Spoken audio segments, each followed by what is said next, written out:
Welcome to our channel, where we delve into the lives of influential figures throughout history. In this episode, we will unravel the life and ideologies of Vladimir Lenin, a key figure in the Russian Revolution. Vladimir Ilyich Ulyanov, better known as Lenin, April 10, 1870, January 21, 1924, was a Russian lawyer, revolutionary, the leader of the Bolshevik Party and of the October Revolution. He was the first leader of the USSR and the government that took over Russia in 1917. Lenin's ideas became known as Leninism. Early life. Vladimir Ulyanov was born on April 10, 1870 in the town of Simbirsk in the Russian Empire.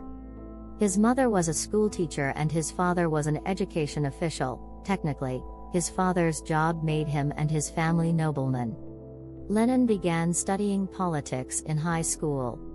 In 1886, the year that Lenin was doing his final gymnasium exams, his father died. His brother Alexander was hanged for his part in a bomb plot to kill Tsar Alexander III, and their sister Anna was sent to Tatarstan.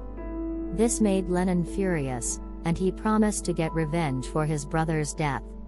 The family drama didn't stop Lenin from completing the exams with high results. He got the second highest grade in his class. Lenin excelled in school and learned the Latin and Greek languages. In 1887, he was thrown out of Kazan State University because he protested against the Tsar, who was the king of the Russian Empire. He continued to read books and study ideas by himself, and in 1891 he got a license to become a lawyer.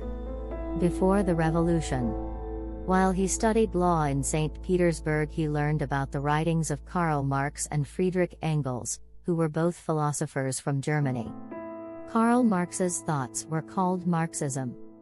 To talk or write about Marxism positively was illegal in Russia, and Lenin was arrested for that and sent to prison in Siberia.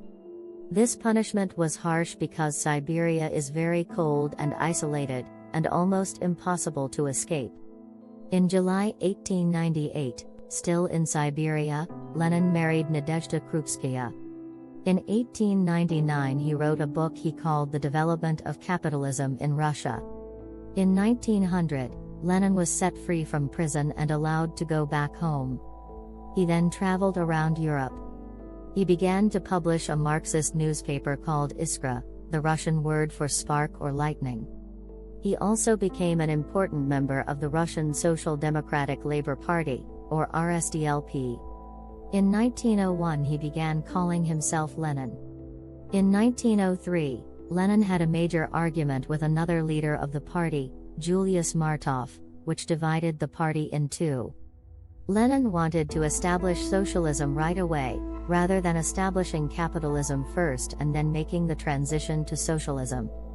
Martov disagreed. He wanted to cling to the classical Marxist idea that in order to achieve socialism, you must go through capitalism first. People who agreed with Martov were called Mensheviks, meaning the minority. The people who agreed with Lenin were called Bolsheviks, the majority. In 1907 he traveled around Europe again, and visited many socialist meetings and events.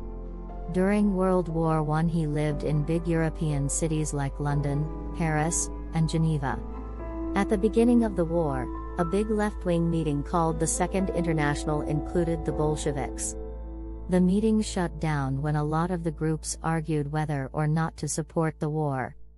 Lenin and the Bolsheviks were one of only a few groups who were against the war because of their Marxist ideas. 1917. After Tsar Nicholas II gave up his throne during the February Revolution, Lenin went back to Russia, where he was still a very important Bolshevik leader. He wrote that he wanted a revolution by ordinary workers to overthrow the government that had replaced Nicholas II. In 1917, the Cadets, a right-wing party, and elements of the Okhrana, secret police, started rumors that Lenin had got money from the Germans, because they had sent him through Germany in a special train to reach Russia. That may have made him look bad because a lot of Russians had died fighting Germany in the war. After the July days, a popular uprising in Petrograd which was crushed by the Russian provisional government, he left Russia and went to Finland, where he could hide and carry on with his work on communism. In November 1917, the Bolsheviks, led by Lenin and Trotsky, headed the Petrograd Soviet and other Soviets all over Russia in a revolution against Kerensky's government, which was known as the October Revolution. They won, and announced that Russia was a socialist country. In November, Lenin was chosen as its leader. In power, Vladimir Lenin left, with Joseph Stalin. Because Lenin wanted an end to World War I in Russia, he signed the Treaty of Brest-Litovsk with Germany in February 1918.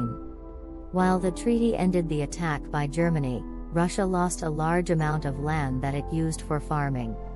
The treaty also made Germany's other enemies angry, and together with Russian people who supported the Tsar or Kerensky's government, they attacked Russia.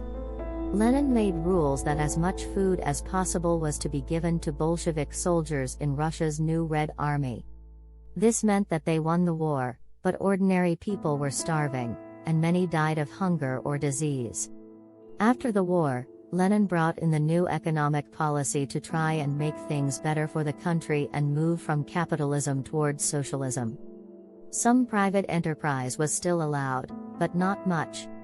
Businessmen, known as nepmen, could only own small industries, not factories. Factories and large industry became public property to be owned by the workers. Final years and death.